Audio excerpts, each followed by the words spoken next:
फैसल वावडा की press conference supreme court ने आज खुद नोटिस ले लिया है। जराए के मुताबिक केस की समाअत कल होगी।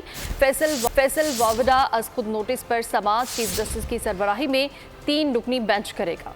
जस्टिस इरफान सादत और जस्टिस नईम अख्तर बेंच का हिस्सा होंगे। मज़ीद तफसीलात जानेंगे तैयब बलोच से। जी तैयब, आगाह कीजिएगा।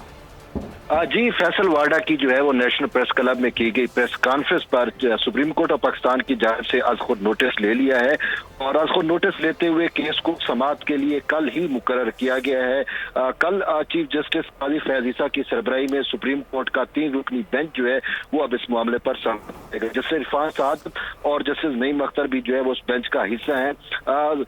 फैसल वाडा, सेनेटर फैसल वाडा की जानिब से जो है वो इस्लामाबाद नेशनल प्रेस क्लब में एक प्रेस कॉन्फ्रेंस की गई थी और जिसमें इस्लामाबाद हाई कोर्ट के जजेस से मुतल्लिक और खासकर जस्टिस बाबर सत्तार से मुतल्लिक कहा गया था कि उनकी दोहरी शरीयत है, तो वो एक जज जो है वो दोहरी शरीयत पे कैसे कायम रह सकता है। और इस वजह से उनका ये भी उन्होंने हवाला दिया था कि अगर किसी पार्लियामेंटेरियन की दोहरी शरीयत होती है उनको ये जज जो है वो नाअहल कर देते हैं। तो इस हवाले से उन्होंने रजिस्ट्रार इस्लामाबाद हाई कोर्ट को भी खत लिख कर जो है वो जस्टिस बाबर सत्तार की दोहरी शरीयत से मुतल्लिक मालूमात जो है वो तलब की थी।